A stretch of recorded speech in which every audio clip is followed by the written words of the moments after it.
ఇంట్లో కోట్లాది రూపాయల నోట్ల కట్టలు బయటపడడంతో అబ్బే దాంతో తనకేమీ సంబంధం లేదంటున్నారు ఢిల్లీ హైకోర్టు జస్టిస్ యశ్వంత్ వర్మ. తాను బాధితున్నని, తనపై ఎవరో కుట్ర చేశారని చెప్పుకొచ్చారు. అయితే ఏది నిజం? ఆయనకు తెలియకుండానే హై సెక్యూరిటీ ఏరియాలో ఉండే ఆయన ఇంటికి అంత డబ్బు వస్తుందా? ఆయన్ను ట్రాన్స్ఫర్ చేసినంత మాత్రాన సమస్య పోతుందా? అసలు ఆ డబ్బు ఎవరిది? జస్టిస్ యశ్వంత్ వర్మ చరిత్ర ఏంటి? Watch this report.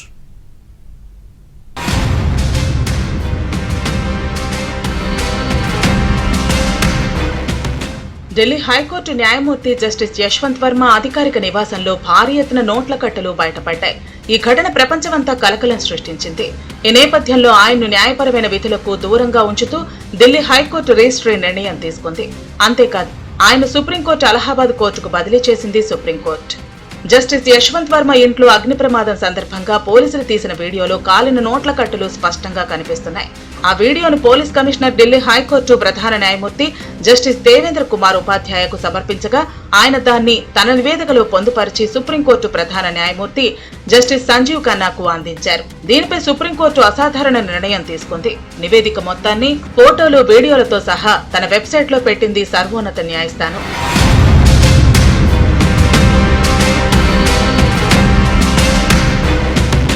అగ్ని ప్రమాదం సందర్భంగా తన ఇంట్లో నోట్ల కట్టలు దొరికాయన్న ఆరోపణలు పూర్తిగా నిరాధారమని ఢిల్లీ హైకోర్టు న్యాయమూర్తి జస్టిస్ యశ్వంత్ వర్మ వివరణ ఇచ్చారు. ఢిల్లీ హైకోర్టు ప్రధాన న్యాయమూర్తికి ఆయన సుదీర్ఘ లేఖ రాశారు. తనకు, తన కుటుంబానికి ఆ నగదుతో ఎలాంటి సంబంధం లేదని, తమపై వచ్చిన ఆరోపణలు పూర్తిగా నిరాధారమని, అర్ధరహితమని అందులో పేర్కొన్నారు. స్టోర్ రూమ్ లో తాను కానీ, తన కుటుంబ సభ్యులు కానీ ఎలాంటి నగదు ఉంచలేదన్నారు. తనపై బురద జల్లి ప్రతిష్టను భంగపరిచేందుకు జరిగిన కుట్రగా కనిపిస్తోందంటూ ఆవేదన వ్యక్తం చేశారు. వీడియోలోని కంటెంట్ చూసి తాను దిగ్భ్రాంతికి గురయ్యానని అన్నారు. ప్రమాద స్థలిలో కనిపించినట్టు చెబుతున్న కాలిన నోట్ల కట్టలను తాను ఎప్పుడూ చూడలేదని అన్నారు. తన ఆర్థిక లావాదేవీలన్నీ బ్యాంకులు, యూపీఏ అప్లికేషన్లు, కార్డుల ద్వారానే జరిగాయన్నారు. స్టోర్ రూమ్ లో పాడైపోయిన ఫర్నిచర్, బాటిల్స్, పాత కార్పెట్లు వంటివి మాత్రమే ఉంచేవాళ్లమని, మెయిన్ రెసిడెన్స్ కు ఎలాంటి అనుసంధానం లేదంటూ చెప్పుకొచ్చారు. మంటలను ఆర్పే సమయంలో తన కుటుంబ సభ్యులు, సిబ్బందిని భద్రతా కారణాలతో దూరంగా ఉండమని చెప్పారని, మంటలు చల్లార్చిన తర్వాత కూడా తమ సిబ్బంది, కుటుంబ సభ్యులకు అక్కడ ఎలాంటి కరెన్సీ కనిపించలేదని వర్మ తెలిపారు. కాలిన కరెన్సీ బస్తాలను తమకు చూపించడం కానీ, ఇవ్వటం కానీ చేయలేదన్నారు. కరెన్సీకి సంబంధించిన ఆధారాలు కూడా లేవన్నారు. ఒక న్యాయమూర్తి జీవితంలో వ్యక్తిత్వం, ప్రతిష్ట చాలా ముఖ్యమని, తన ప్రతిష్టకు భంగం కలిగించేలా ఆరోపణలు ఉన్నాయని జస్టిస్ వర్మ ఆవేదన వ్యక్తం చేశారు. జస్టిస్ యశ్వంత్ వర్మ వ్యవహారంపై విచారణ జరపాలని సీజే సంజీవ్ ఖన్నా నిర్ణయించారు. ఇందుకోసం 3 రాష్ట్రాల హైకోర్టు న్యాయమూర్తులతో త్రిసభ్య సంఘాన్ని ఏర్పాటు చేశారు. ప్రస్తుతం కేసుల విచారణ పరంగా జస్టిస్ యశ్వంత్ వర్మకు ఎలాంటి బాధ్యతలు అప్పగించవద్దని హైకోర్టు ప్రధాన న్యాయమూర్తిని సీజేఏ ఆదేశించారు. ఈ రోజున దురదృష్టం ఏంటంటే, న్యాయ వ్యవస్థ మీద కోస్తో కాస్తో ఈ దేశ ప్రజలకు నమ్మకం ఉంది.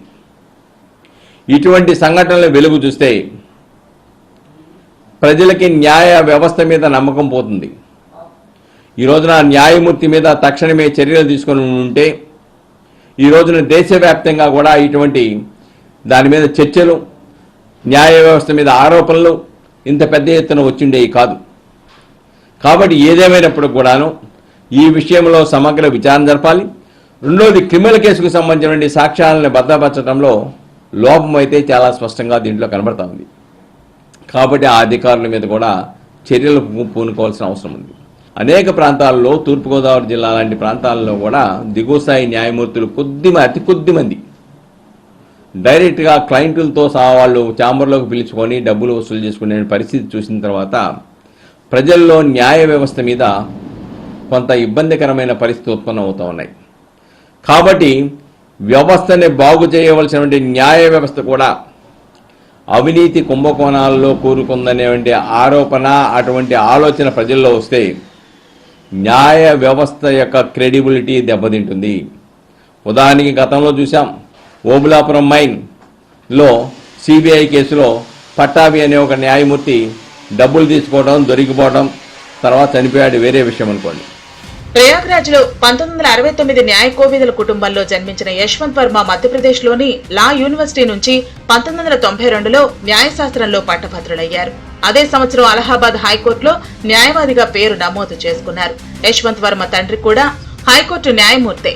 2014లో అదనపు న్యాయమూర్తిగా నియమితులై 2016లో అలహాబాద్ హైకోర్టు శాశ్వత న్యాయమూర్తిగా ప్రమాణ స్వీకారం చేశారు.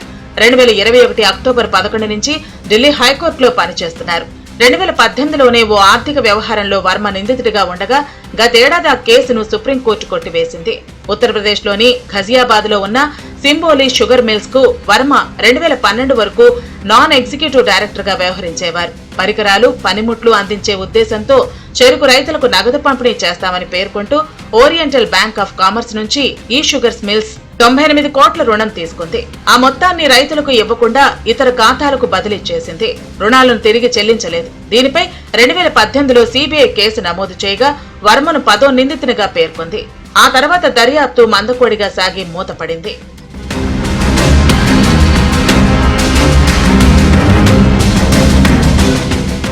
యశ్వంత్ వర్మ చాలా హై ప్రొఫైల్ కేసులు కూడా చూశారు. యోగి ఆదిత్యనాథ్ ప్రభుత్వంపై పోరాడిన కపిల్ ఖాన్ కు గతంలో బెయిల్ ఇచ్చారు వర్మ.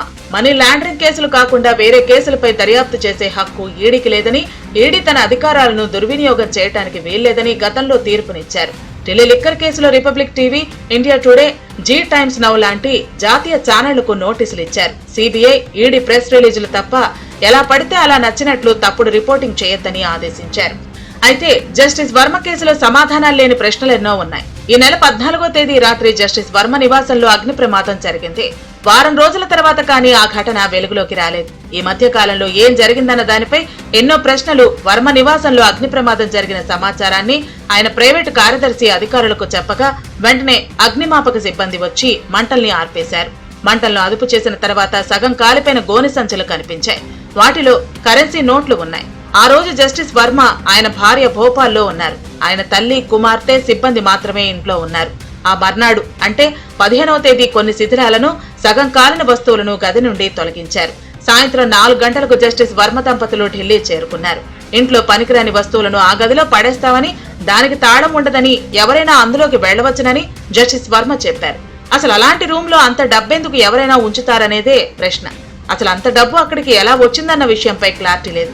జస్టిస్ వర్మ కాల్ డేటాను తెప్పిస్తున్నారు. న్యాయమూర్తుల నియామకాలను కూడా జ్యుడిషియల్ కమిషన్ పేరుతో తన చెప్పు చేతుల్లోకి తీసుకోవడానికి ప్రయత్నం చేస్తూ ఉంది. కాబట్టి ఆ జ్యుడిషియరీకి స్వేచ్ఛ ఇచ్చినప్పుడు ఆ స్వేచ్ఛను సద్వినియోగం చేసుకోకపోతే డెఫినెట్గా ఆ స్వేచ్ఛని న్యాయ వ్యవస్థ కూడా కోల్పోయే పరిస్థితి ఏర్పడుతుంది.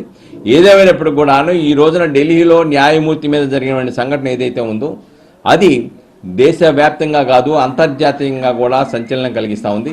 కాబట్టి దాని మీద కఠినంగా వ్యవహరించేసి న్యాయ వ్యవస్థలో అక్రమాలు చేస్తే న్యాయ వ్యవస్థ చూస్తూ ఊరుకోదు అని చెప్పేసి సంకేతాలు కనుక వెళ్ళకపోతే ప్రజలు న్యాయ వ్యవస్థని కూడా మిగిలిన సమస్యలతో పాటు జతగట్టేసి ఇది అవినీతి వ్యవస్థ అని చెప్పేసి ముద్ర ఇచ్చే ప్రమాదం ఉంది. కాబట్టి డెఫినెట్గా వర్మ చెప్తూ ఉన్నాడు, పోలీసు విచారణ చేస్తే వార్తలు వస్తూ ఉన్నాయి, ఎవరో పెట్టారు వెనక అని చెప్పేసి. ఒక న్యాయమూర్తి ఒక బంగ్లా తన కంట్రోల్లో ఉన్నటువంటి, తన కస్టడీలో ఉన్నటువంటి దాంట్లో వేరే వ్యక్తి వచ్చి కోట్లాది రూపాయలు పెట్టేటువంటి అవకాశం ఉంది అసలు. కానీ దీన్ని తప్పుదావ పట్టించడానికి ఒక ప్రయత్నంలాగా కనబడతా ఉంది. 2022లో కేంద్ర న్యాయశాఖ మంత్రి పార్లమెంట్ లో స్టేట్మెంట్ ను పరిశీలిస్తే హైకోర్టు, సుప్రీంకోర్టు న్యాయమూర్తులపై 1600కు పైగా కంప్లైంట్స్ వచ్చాయి. కానీ వాటిపై ఎలాంటి చర్య తీసుకోలేదు. ఇప్పుడు యశ్వంత్ వర్మ విషయంలోనూ అదే జరిగే అవకాశం ఉంది. ఎందుకంటే ఆయనపై ఎంక్వైరీ ఎప్పట్లోగా పూర్తి చేయాలన్న దానిపై ఎలాంటి డెడ్ లైన్ విధించలేదు సుప్రీంకోర్టు. అంతేకాదు అలహాబాద్ హైకోర్టుకు ఆయన్ను ట్రాన్స్ఫర్ చేశారు. కొన్నాళ్లయ్యాక అందరూ ఈ విషయాన్ని మర్చిపోయే ఛాన్స్ ఉంది. అయితే భారత ఉన్నత న్యాయ వ్యవస్థలో మరింత పారదర్శకత అవసరమన్న డిమాండ్ వినిపిస్తోంది.